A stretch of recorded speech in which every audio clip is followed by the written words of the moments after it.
This is the Uncensored Voice. No bullshit, just real shit. Discussing things that will stir the pot. Only here on the Uncensored Voice. With your host, Ricky Midnight. Sure money's not wasted like that $55 million.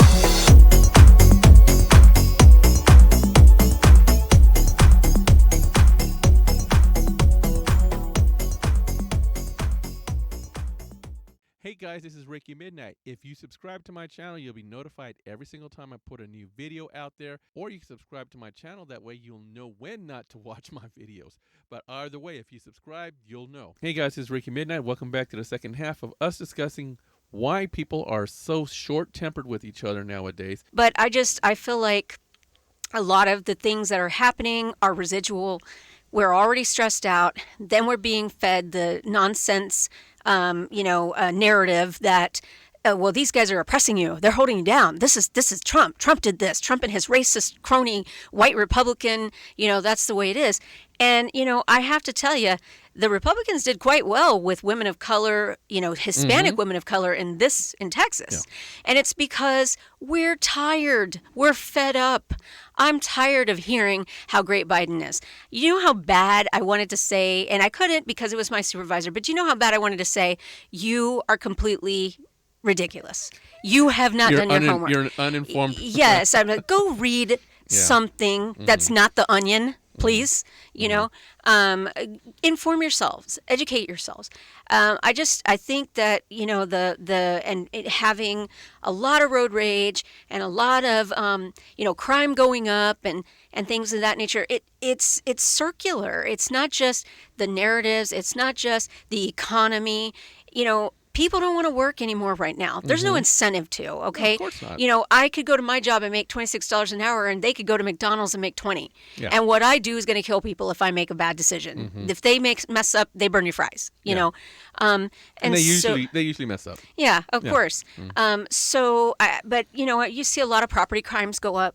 You see a lot of like I think McManus was saying the other day, the sheriff's department was saying something like that they had seen an uptick in crime and that it was related. I want to say he said it wasn't related to the gas prices going up or the economy or the stress. He was saying that it had some other correlation with something else with absolutely no scientific evidence to back any of that up because there isn't any. But the reality is people who don't want to work and want to go rob and steal are looking for opportunity. That crime and targeting is a crime of opportunity typically, right? You see a suitable target, you take advantage of it. And, my boss who thinks that, Biden is the greatest thing in since sliced bread, somebody stole every single one of her Christmas decorations out of her front yard. Okay. Yes. And I'm like, well, why are you mad? I mean, you like socialism. That's right. You have those, and I want some too. So either we tear them in half or I take them. The yard sign. Have you seen the thing on Facebook where there's a yard sign, right? And you have this yard sign, and it's ripped in half, and it says, "Welcome to socialism." Half the sign. No, I haven't seen that one. Yeah. And that's what I was saying. Like, I don't know that you have an argument for that. I mean, she was very upset that her Christmas decorations, and rightfully so, because you know what? She had those decorations when her husband was alive. And her husband is now deceased. That was all she had. She put them out in the front yard, and they stole all of them out of her yard. And it was only her yard. Yeah. So she was very upset because people, because people on the street, they didn't take everybody's stuff. They took her stuff. Yeah. And I didn't say anything, but I sat there quietly thinking, I mean, well, I don't know what to say. You believe in defunding the police, so don't call the police. Don't ask property crimes guys to. And you believe in socialism, so they were only taking their half of what you had. What you want. So I wish that I could feel more empathy about it, especially in the field that I work in. And I do, for those who are truly victims, for those who truly have nothing, for those who are not out there doing things that are illegal, for those who do the right thing and have come from some poverty situation or some situation that hasn't allowed them to be able to get where they need to be or be educated, get educated. But I have little sympathy for people who have an ability, who have a knowledge base, who have an education, especially a master's degree in my profession, and you still think that it's okay for an Irish white person to culturally appropriate a Spanish name and run for office. Let me ask you a question. Is your supervisor a millennial? No, actually, she's a little bit older than me. She's so probably she's Gen X. Yeah, she's like maybe 57, 58. Wow. Because generally that's the way millennials think. Millennials think socialism is the way to go. I was speaking when I was a police officer. I was actually speaking to a fellow police officer, a millennial, and she told me she just wanted to try socialism for a little bit just to see how it works out. And, if we don't like it, we can always go back to capitalism. But let's just try socialism for a little bit. That's what she told me one day. And this is a fellow police officer. So, anyway. Well, you know what? And now you're saying that. Okay. Okay, so you know how everybody's upset that we're running out of toilet paper and we're running out of paper towels and the beef prices are through the roof and this and that. Welcome to bread lines in the Soviet Union. Yes. Okay. Yes, definitely. That's exactly how it was, where everyone stood in a line that was, a mile long, waiting for their portion of bread and potatoes, because that's largely what they had. They really didn't have beef. And that's, they survived on the minuscule amount of things that they were given. But you still have it better than they did standing in a bread line, but we're on the cusps, right? We're right there. But it's something that most millennials don't have that understanding. Now, this lady, she has that understanding because she actually grew up in a military family and lived all over the world. I don't know at what point she got to this.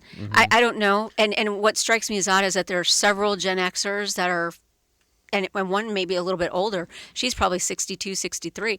They are all Bobby supporters, all of them. I don't understand it myself. I literally cannot go into the parking garage without seeing a car that says his little, he's got one of his little stickers on it. And I don't understand. I never will understand. I don't want to support you. Okay. So here's the thing. I think that those things are used as tools and stepping stones for us to get you where you need to be. I don't think that you should be sucking off the government's teat your entire life. And when you make children who carry on that cycle, that is a problem. And we have those people in our family, right?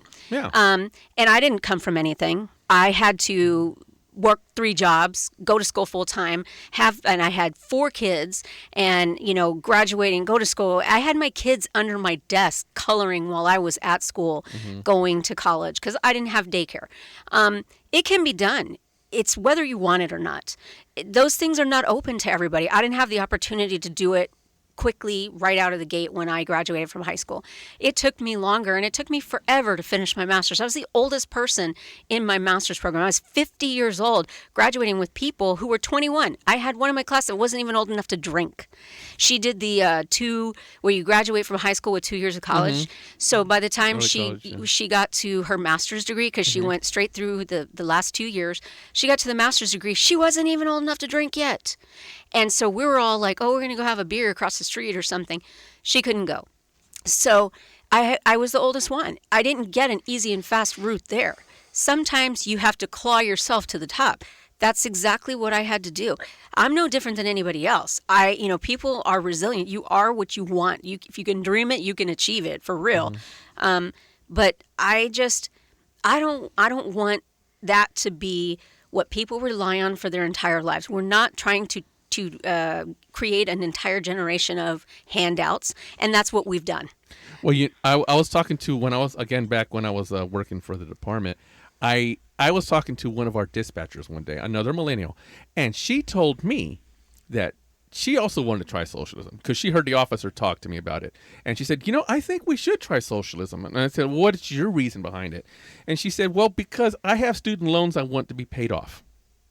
Because Bernie was promising to pay off their student loans with our tax dollars, And I told her, I said, well, the reason why I don't want that is because I don't want to pay for your education. How's that going to benefit me? Paying for your education because you don't want to get off your ass and pay for it yourself. Why do I want to pay for your education? And she goes, what do you mean? The government's going to pay for it. I said, how the hell do you think they get that money? Where do they get the money? Yeah. It comes out of my pocket, so I don't want to pay for it. See, a lot of them miss the boat completely. They're going to school for a reason. Why are they going to school? To get a better job, to get a good job. So what's going to happen once they get that good job? They're going to be paying for everybody else's education. Then they're going to be the ones sitting there griping and crying and moaning because now they're getting taxed to death to pay for all this free stuff that they wanted in the first place. They don't Somebody get it. stole my Christmas decorations. Yeah. I mean, they don't get it. They don't think about it. Yeah.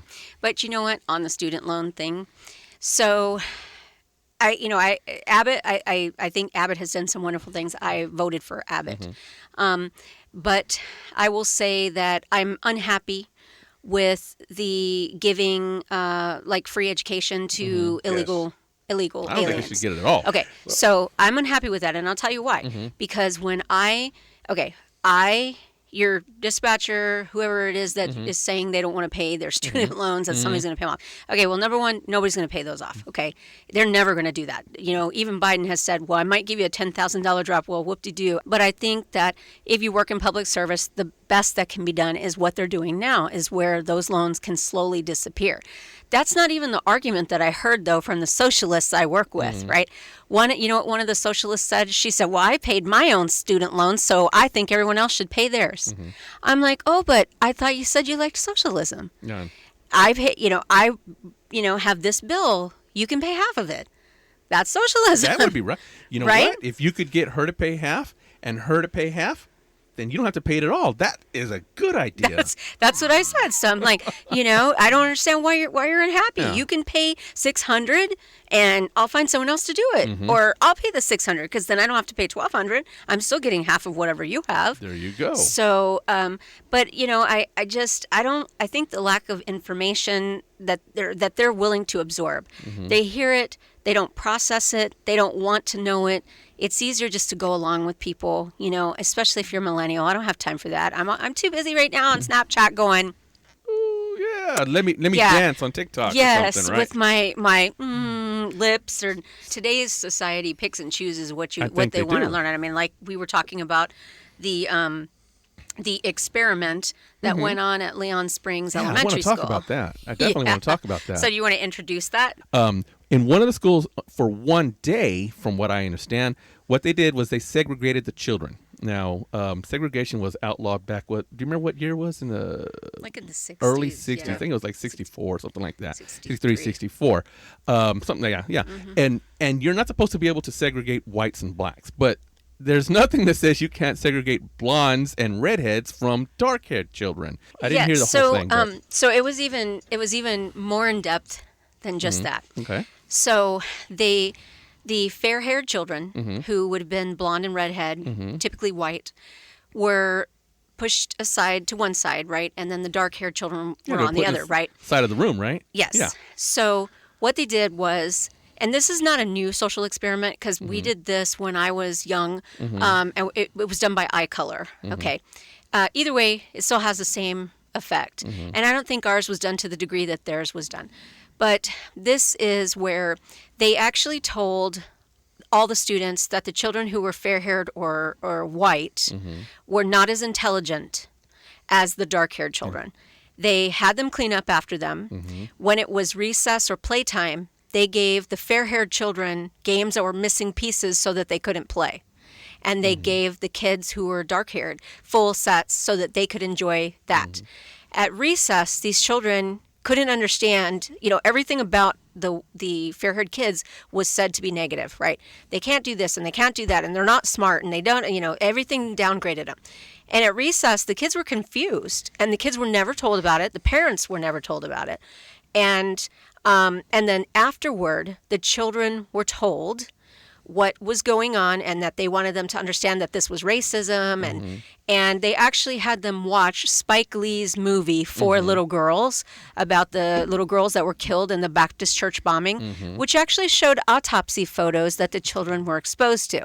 Now, the teacher said that she fast forwarded through it, but the child who reported it to the parents who brought it to the news media, she said, I saw those dead bodies.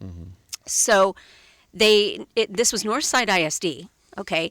and they did this without permission. Now, it's important to understand that it goes way beyond just these, because their argument was, well, we wanted the kids to see that racism is wrong, right? That empowering one group over another is wrong, right? But it fits into the agenda because you're doing it with the white kids who are right now being in the media as the bad people, right? White people, the white males over a certain age are the worst, right? So, but we need to understand that, we've already had issues with teachers being told to interject the critical race theory in curriculums, Even right? though it's against the law in the state of Texas. Right. So in Texas, we've made that illegal. Now, I was privy to some information where they had gone and attended a workshop which was teaching them how to circumvent the curriculum to inject the critical race theory components into the education of these kids. And this is an example, okay? So doing this experiment, okay, it's racist no matter what, right? So I am a firm believer that there's no such thing as racism and reverse racism. It's all racism, okay? Yeah, reverse racism it is does racism. not matter. Yeah. It's still racism. But it's also critical race theory. And the parents, okay, so the troubleshooter, because the troubleshooters did a special on this recently, right? And so he was very hesitant when he was questioned about talking about the critical race theory. His thing was the parents didn't have a choice. They weren't told, they weren't informed, and the kids were made to feel this way, negative way. And so the parents didn't want to, who I noticed that the father appeared to be white and the mother appeared to be Hispanic, and they didn't say anything about the critical race theory either. I don't know if they even realized that was the way that they circumvented this. But their concern was that their child was traumatized because their daughter and the other children who were treated badly, who had to clean up after these kids and treated like servants, they didn't understand, It's kind of like, and see, I find it wrong on so many levels. When kids are little, right, they don't understand color. They just don't, right? Their best friend could be a different color than them. Their skin colors are different. They don't understand that. It's something that people learn. It's something we teach them, right? And so when you have these kids who were in, I want to say the kids were in the 5th grade, so they were about 10 years old maybe. You have destroyed a 10-year-old telling them, you're nothing. You're not as smart as those kids over there. So you know how he was talking earlier about the Stanford prison experiment where, they were using human subjects, right? So now if you go get a doctorate or you get a master's degree and you have to defend a thesis in any way and you're trying to, get things done, or you want to do research, so usually a doctorate. So you have to have a review of the research that you intend to do if it uses a human subject, and you must go to your internal review board at the college and show them and present to them what it is you're proposing and what's the lasting impact or potential impact for human subjects. And there's a reason, because things like the Stanford prison experiment, there were people who were actually beaten and abused by the guards because they took on the role of overseer, of Overlord, slave and master, right? And so we don't want to hurt humans, and anything that you're going to gain research on a human subject should go through an internal review board. This did not happen. Granted, there wasn't any research, but where's the district in this? And Northside is saying, okay, well, we're not going to do it again. Well, it's okay, but you did it already. Yeah. And get this, they had 5 classes, I think they said, of 5th graders that they did this to. Wow. I didn't know they did it to 5. And one of the teachers, they had all the teachers that teach 5th grade. Well, when you were in middle school, how many teachers taught 5th grade? Probably 5-6 teachers taught 5th grade, right? Okay, so one of the teachers said, I'm not going to do this. Only one. And kudos for that teacher who said, this is BS, I'm not doing that. But that's part of this troubleshooters investigation that came out. So I highly recommend you see that. This can leave a longer impact than we know because kids internalize those things. And so if you had a child that maybe already had a weight issue and or was having some sort of eating issue going on, and then you told them you're no good and you're not as smart as that one and you're this, and they internalize that. You know what I mean? Because by the time you're 10 years old, all of that formation of self, especially in a family that's not the best family, and that kid that maybe doesn't get, because not all kids are going to get 100% parent involvement. It's going to be positive. Sometimes like you have a Precious, right? You have that child, and in the first 10 years of their life, they've been raped by their dad. And then you have this experiment that pushes it over the edge. And I would absolutely be livid. I would hire a lawyer. I would sue the district. Definitely. And I would take this all the way up to the governor's office. I would be raising hell with the governor to come in here and send the attorney general in here to do something against Northside for doing that. Yeah. Because it's way beyond I would sue for damages, for pain and suffering, because if my child experiences any kind of mental health issue due to what you did to him, this is what we're, There's so many things in our environment, just living day to day, that impact people's mental health. To go out of your way and screw with the child's mind like they did is just beyond it. There's no measure that would be punitive enough for the people who did this. No, but if my kid needs some mental health services or counseling because of this, you're going to pay for it. You're going to pay for it. You're going to pay for it. And that's why I was said I would 100%, I would be the first one on the bandwagon. Yeah. Yeah. But what do you think that the people who are pushing that is actually going to say? Do you think that they'll actually allow something like that to go? As far as... I mean, let's think about this. Why was it there in the first place? Somebody's pushing it. Oh, yeah. Well, and I mean, this has been kind of the thing all along. It's the critical race. They're actually doing that in the military. But see, this is the narrative. This is what they're pushing. And then you have the activist judges and all this other stuff. Do you I honestly, I could see people trying. I don't know if it'll go. I don't know. I don't know if they will allow it to go. The education, the what is it? The TEA. The teacher, the Education Association, they're the ones that the teachers union, because they're traditionally left-leaning. I mean, let's be real. They are the ones who are pushing this. They're the ones that put on the conference that involved the social workers saying, this is how you circumvent the curriculum. And so they're the ones that did this unbeknownst. They didn't have the blessing of the superintendent of the district. So that's where these parents are going to have some sort of payout, because they made the decision within that school to do that, because it's that curriculum gets reviewed by the principal and administration, right? But it never goes beyond that unless they think that there's an issue. So, but think about this. Think about the governor and his transgender battle here lately. Now, think about this. Would you consider something like that to possibly be abuse of those children? Would that be abusive of those children that you talked about the school doing? Because I would. I think it's abuse. And I think the same thing. If you have, I know sometime back that lady, fighting with her husband about, I think it was a 7-year-old or something like that, trying to get him in transgender hormone therapy. Yeah. Is that not really abuse? That's abuse. But because, I mean, let's face it. The kid is still figuring out who he or she is. If a child, not an 8-year-old or 10-year-old child or even younger, comes to you and says, "Hey, they're obviously a little boy. Hey, I want to cut my penis off and I want to become a girl." Yeah. Tell them, you know what? Why don't you wait till you're 18, and then you'll be able to make your own decision, and you can decide then whether you want to do it. Don't push it on your children. Right. So see, the question would probably be, where did they come up with that idea? Yeah, I know. And that's my point. That's my point right there, because they shut him down over that. Because I think the court just recently told him that, because he was actually going to investigate that as abuse. And that's where the controversy comes in. Should you send people to the house because the parents are pushing their kids to chop off their penises or sew on a penis? Okay, but think about this, okay? And I remember hearing about this on the news not too long ago. Well, actually, a little bit ago. There's a couple of people who believe in free-range children. In other words, they kick their kid out the door and tell them to go down to the park and play. Okay. Whenever I was a kid, I used to do that. I used to do that too. I think we all used to do that. We used to go, go play. So we'd go play, right?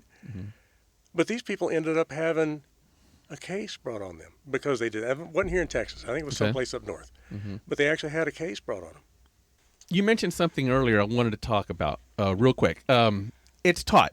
Hatred, racism is taught, whether it be taught from you're watching television shows that teach it all the time. There's a couple of shows that I won't watch anymore. My wife and I started watching. I won't watch them anymore. And it's simply because the black person says something like something negative about Trump. I don't want them to talk about politics. Don't talk about negative about Trump or negative or positive about Biden. Stay out of it. Just want to watch the damn show. And they think it's funny to make fun of whitey. But if you make fun of a black person, all of a sudden you're racist. You make fun of whitey, it's a joke. So there's a lot of shows I stopped watching. Well, one day I was on duty. I was working. I was off duty. I was working at Walmart. I'm standing up against the wall, just watching the people come in and go out, come in and go out. This happened several times, but one of them sticks out in my mind. A young boy, I want to say he's about 6 or 7, is holding his mommy's hand as they're walking in the front door. The little boy waves at me. You know how kids wave with their whole body. His whole body's moving back and forth. So I wave at him, and, he sees me there in uniform. He's like, waves at the officer. I wave back at him. His mom feels his body moving, turns, looks down, smacks him on the back of the head. Don't wave at him. He's a cop. It was a black lady. So this is what I'm talking about. It's taught, right? Whether you're Hispanic and you don't like cops because you've had a negative encounter with cops, don't teach your children to not like cops. Right. Cops, for the most part, are not here to beat the living crap out of your children. They're here to bring people, whether it be your children or other people, bring them to justice and let the court decide. Don't fight the cops. Don't give the cops a reason to have to tackle you down. But to teach your children, don't wave at him because he's a cop, is just wrong. You're teaching your children to be disrespectful, and your children will have a negative encounter with a cop at some time because of what you taught them. That's just going to happen. Right. So, well, I mean, and the law says you don't have the right to refuse even an arrest that's not legal. But it doesn't matter because they're not concerned with the law. They're concerned with that. Don't wave at the cops. We hate the cops. Sorry. You ever see the movie Idiocracy? You got to watch it. Watch the opening of it. I'm serious, dude. Watch the opening, please. It is so hilarious, and it's such a statement of our times. If you can just Google Idiocracy. Have you seen it? No, I haven't. I remember when the movie came out, but I've never seen it. No. Google it and just watch the opening. You don't even have to watch the rest. Just watch the opening, please. Yeah, and then look at the movie that won the Oscar in Idiocracy. There's a movie that won the Oscar. Yes. We're there, dude. I'm telling you. I'm going to watch it. I'll watch it. You got to watch it. I mean, it's just 5 minutes. When you see watch the opening. That's all you got to do, please. Yeah. When you see it, you're going to be like, oh, my God. Yes. This is what's happening now. Yes. Well, the main thing, we've been talking about a whole bunch of different subjects. We've been hitting a whole bunch of different subjects. The main thing I wanted to talk about is what I'm feeling myself, and I know other people, lots and lots of other people are starting to feel it as well. They're feeling the vice tightening around them.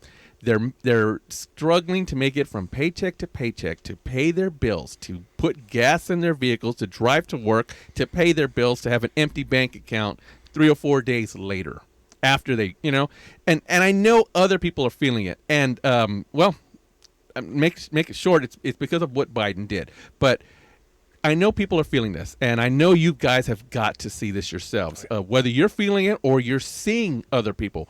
I know I'm driving down the road. People are short-tempered. People are getting into finger matches, if you want to call it. They're telling each other they're number one. I've seen people do brake checks on other people. If people out there listening, you know what I'm talking about, brake check. It's when someone gets in front of you, hits the brakes, and you have to slow down before you hit them and drive the trunk up their rear end. I'm seeing these things all the time. I've had people try to run me off the road slightly, but I've had people try to run me off the road in my pickup truck just because they're so ticked. I drive slow, and I'm sure it pisses people off, but I'm not going to drive fast to make people happy. And, they swerve around me in their Corvette or in their Nissan Altima, and they're just pissed, and they, tell me I'm number one. It's funny that you mentioned driving. One of the funniest, stupidest things that I see quite often is people complain about aggressive drivers, complain about road rage, and they're following the other person, and they will not stop following the other person. They're following the other person all around the city, and they're saying he's road raging. He's road raging. What the heck is the one following doing? Exactly. Yeah. You see what I'm saying? Mm-hmm. It's all, it's wow. Yeah. It's unbelievable. I see it a lot. As a former police officer, I know what you can and you can't do on the road, right? You can't drive on the shoulder. It's not legal to drive on the shoulder unless you have an emergency. Now, all these people out there who think, I'm going to drive on the shoulder, let the other people pass me up, you're being a kind person, you're being an idiot. You can get a ticket for that. You can't drive on the shoulder. So, again, I do the speed limit. Sometimes I'll actually slow down a little bit slower than I am so I can let them pass me up. As long as you pass me up when there's a striped line, not the solid line. I've had lots of people pass me up on a solid line. You don't want to do that. That's also against the law. But I've had a lot of people, tell me I'm number one. I've had, like I said, a few people try to run me off the road. I haven't had anything bad, like people shooting at me yet, and I hope I don't.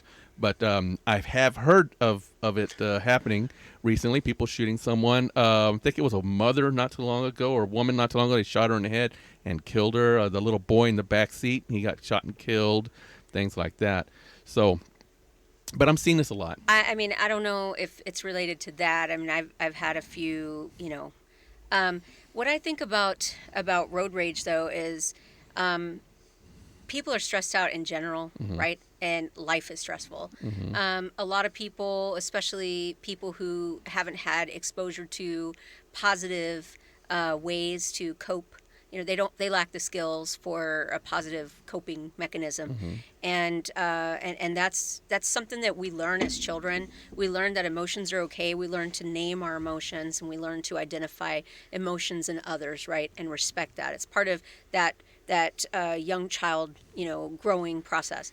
But a lot of kids, they don't have a normal section of time in their life when they've actually learned good coping skills, when they've learned that what I said and what I did made him cry. I can't say those things because they make people feel hurt. And so I think when people are stressed out and they have tension, no matter what that is, I mean, right now it's exacerbated because our economy is in such a shithole right now. And thanks, President Biden. I thought it was going great. Build back better, right? Haven't you seen that? I did that on the gas pumps. Oh, God, it's so funny. So I think we're normally stressed out as people just trying to go to work, just trying to make ends meet, just trying to take care of the kids, take care of the dogs, clean up the house, do the yard. We have stress no matter what. Life is stress. That's why, it irritates me when I hear people just go, oh, I just have anxiety. And, well, okay, so what's happening? I don't know. I just, I have, okay, like life is anxiety. Okay, like you're not the only one that has that. Everyone has it. But I think that road rage is a symptom of that. It's a result of that. And, of not having an appropriate coping mechanism, of not having an appropriate outlet, of not recognizing yourself. And the other thing is that people are empowered behind the wheel. Now I have control. Maybe you're not empowered at home or you're not empowered at work, but now I'm behind the wheel of this, big truck, $5,000 or 5,000 pound car or truck or whatever it is, and people are going to have to get out of my way because I'm driving a Ford F-250. Yeah, you're going to move, or I'm going to push you out of the way. I want to do that a few times. That hit a little too close to home. Anyway, but my point is I think it's all in having the coping mechanism and the tools to understand that and recognize it. It's also being self-aware, and most of us are not self-aware. We don't understand who we are and what our limitations are, and we're not honest with ourselves about who we are. And so you get behind the wheel, you feel empowered, you don't think there's anything wrong. That's why the people call you and say, I'm following this guy, and he tried to run me off the road, and I'm keeping up with him, and they're racing in and out of traffic. It's because you're not self-aware that you're doing exactly You're part that. of the problem. Yeah, you're part of the problem. Stop following them. Hey, guys, we've been rambling for probably a couple of hours now, and I don't mean to waste all your time. I know y'all went car shopping earlier, and y'all need to get home. Y'all do live a long way from here. I don't know how you can afford the gas, especially in that big F-250 you have. I don't know how you can afford that gas. It's my good looks. My good looks. Probably part of it. Yeah, probably part of it. Trust me, no. So People pay me not to look at me. I can, like I said, I can barely afford it. I only live a couple of exits away, and I can barely afford the gas, and I don't have a 250. Yeah. So Yeah, that's why we had to get the little car. eco-friendly car. Yeah. The So. hoopty? No. No, it's not that. Not a hoopty. No, definitely not a hoopty. Definitely not. Trust me, that. I've seen hoopties. Yeah. This So- was just a little more economical. But so I want to go ahead and wrap this up. I appreciate your time. I appreciate you speaking with me, and I can't talk today. I'm too tired, I guess. But I appreciate you guys coming in and speaking with me. And hey, guys, this is Ricky Midnight, and I am proudly unpoisoned. God bless America, and God bless Texas. Thanks for listening to The Uncensored Voice. Make sure to like us on Facebook and follow us on Twitter. And remember, on The Uncensored Voice, we tell it like it is. So be safe, my friends, and may God bless America.